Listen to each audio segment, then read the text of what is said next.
Les voy a hablar brevemente de Victor, el último programa desarrollado por MTC Soft. Es un traductor automático de inglés a español con un nivel de calidad desconocido hasta ahora. ¿Nosotros quiénes somos? Pues somos una empresa de software con muchos años de experiencia y con una gran experiencia en diseño de base de datos, algo que ha sido fundamental en este proyecto. Hasta ahora nuestros productos más conocidos eran programas de gestión de notarías y programas de gestión documental.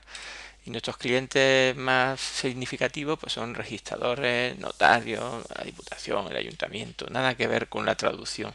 Así que la pregunta es evidente, ¿qué hacemos ahora desarrollando un programa de traducción automática?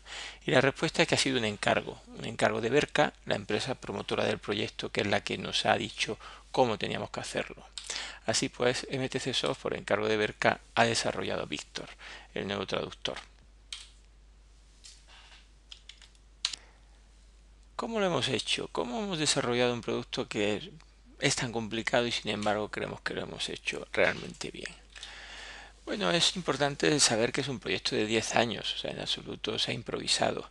Y es un proyecto que no está basado en un desarrollo teórico, sino que parte de la experiencia de un traductor profesional con mucho, 22 años de experiencia en el trabajo de traducción usando dos programas.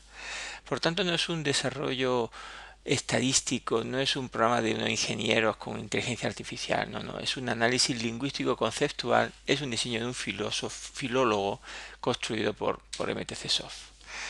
¿Cómo funciona? Pues es importante saber, y se entenderá ahora por qué, que tiene 4 grandes módulos.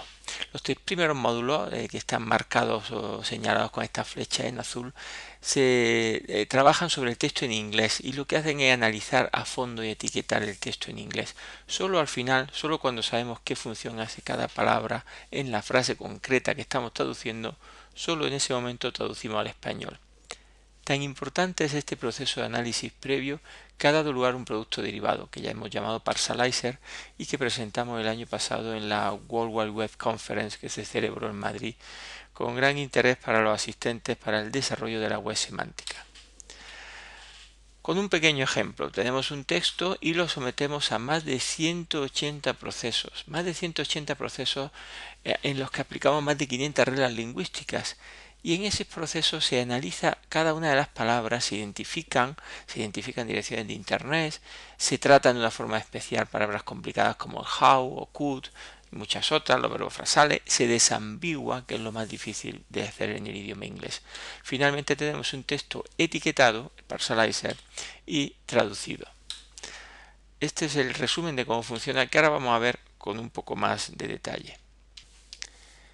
Pensar que hemos hecho un programa especial sin que hayamos hecho algo especial es imposible y creemos que hay algunas claves que son las que nos han conducido a un resultado realmente excepcional. Lo más importante quizá es el diccionario. Para eso, durante meses, 24 alumnos y 7 profesores de la Facultad de Traducción e Interpretación de la Universidad de Granada estuvieron durante meses introduciendo una a una más de 150.000 palabras, expresiones, verbos frasales, expresiones coloquiales, una por una, pero no es tan importante el hecho de que metiesen tantas palabras como el detalle con el que las metían. Esta es una ficha del diccionario y en ella podemos ver cómo hay diferentes botones para cada función gramatical y cada una de ellas tiene diferentes pestañas y cada una de esas pestañas tiene infinidad de datos que introducir, como por ejemplo esta que es tan pequeña que ni se ve. O sea que esta ficha es realmente muy detallada y es una de las claves del programa, un diccionario realmente especial a medida para el proyecto. Vamos a ver con un poco de detalle qué es lo que hace Víctor con el texto. Tenemos una frase y lo que hacemos en esta primera fase de identificación de símbolos es determinar cada una de las palabras qué es lo que puede ser utilizando para ello nuestro diccionario. Buscamos verbos conjugados o no, buscamos expresiones fijas, buscamos símbolos y lo identificamos, pero todavía no sabemos qué es lo que van a hacer en esta frase concreta. En la siguiente fase, el análisis gramatical, que es la más difícil, lo que hacemos es desambiguar, hacer un análisis exhaustivo y dejar una única función gramatical para cada una de las palabras. Esto es especialmente difícil con el idioma inglés porque las palabras pueden tener varias funciones. Luego aquí es donde realmente el programa tiene que hacer un esfuerzo mayor para conseguir un resultado realmente correcto. La tercera fase, el análisis sintáctico, es más sencilla y lo que conseguimos es identificar los sintagmas de la frase y las relaciones entre ellos. Esto no es tan difícil, pero no deja de tener su importancia. Por último, la traducción. Evidentemente, al final hay que traducir. Esto se hace en la última fase. Y no solo la traducción, sino además el contexto. Tener en cuenta el contexto para la traducción es una de las partes importantísimas. Vamos a verlo con un ejemplo más real. Este es un texto real, aquí está tal y como aparece. Después de la primera fase vemos que se llena de colores, pero todavía hay muchos colores, no sabemos exactamente lo que hace cada palabra. Sin embargo, después de la fase 2, la más complicada y la más importante, ya vemos que solo hay un color, solo hay una función gramatical para cada una de las palabras. El análisis sintáctico nos dice las relaciones entre ellas y finalmente la traducción. Así de bien es como quedan los textos traducidos con Víctor. Para obtener un resultado realmente bueno hay que tener en cuenta dos problemas importantísimos al traducir del idioma inglés. Si la frase fuese tan sencilla como esta, no sería nada difícil traducir porque tenemos una acepción o una equivalencia para cada palabra y hay una relación directa entre las palabras en inglés y el español. Pero desde luego no suele ser tan fácil traducir. ¿Qué pasa con esta frase? Aquí ya las cosas son mucho más complicadas.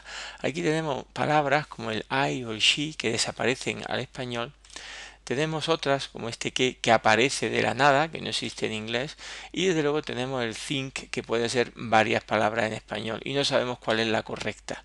Por supuesto están los verbos frasales o en general varias palabras en inglés que se convierten en una sola palabra en español. O sea que aquí la relación en absoluto es directa y por tanto tenemos un problema muchísimo más complicado que antes. Para resolver el primer problema, la elección de la palabra adecuada, utilizamos lo que llamamos el condicionamiento, que se podría decir que es el contexto. El contexto es utilizar las palabras que rodean a la que estamos buscando para elegir la equivalencia adecuada. En el caso de easy, el contexto más sencillo es el sustantivo que cualifica o modifica el adjetivo. Por ejemplo, easy task será una tarea fácil, mientras que ese mismo easy al ir junto a job es un trabajo cómodo. Esto es el condicionamiento y esta es una de las partes fundamentales para obtener un buen resultado. Hay condicionamientos mucho más complicados, por ejemplo los verbos. Los verbos ya no es una relación tan sencilla como la pareja adjetivo-sustantivo. Aquí vemos que el reach, el alcanzar, cambia de alcanzar a llegar en función de que el complemento directo sea una ciudad o un país. Por eso veíamos antes que existe un campo en el diccionario que me va a permitir luego tomar esta decisión. Luego aquí ya vemos que el condicionamiento es más complicado. Hay muchos otros condicionamientos, pero quizás el más espectacular por su complejidad es el que afecta a las preposiciones. Esta preposición over está condicionada por el verbo enthuse y se convierte en un con, cuando cualquier español que hable inglés regular habría dicho que un over se va a traducir como sobre. Bueno, pues ese contexto afecta en este caso a una preposición. Hay muchos otros y la combinación de todos ellos nos da un resultado espectacular a la hora de elegir la equivalencia adecuada. Vamos a ver el segundo problema. El segundo problema que he reducido aquí o resumido en los diccionarios complejos, lo que queremos representar es que la relación entre las palabras en inglés y en español no son de una a una. Es decir, puede haber palabras en español que no están en inglés o el número de palabras que hay en español en la misma frase en inglés es diferente. Hay varios ejemplos, las preposiciones que aparecen de la nada, las expresiones fijas en el que 2, 3, 4 palabras se corresponden con cualquier número en español, los verbos frasales, que nos traen de cabeza a todos los que aprendemos inglés, por lo menos a los que venimos del español, y los verbos idiomáticos, que es lo más bonito del programa porque es realmente espectacular. En todos estos casos, la relación es mucho más compleja que en una traducción tipo house, casa, en el que hay una relación directa, y aquí el uso de diccionarios específicos es absolutamente fundamental para conseguir resultados perfectos. Bueno, muchas gracias por atender. Si tienen alguna pregunta, ese es mi correo electrónico y me pueden llamar cuando quieran.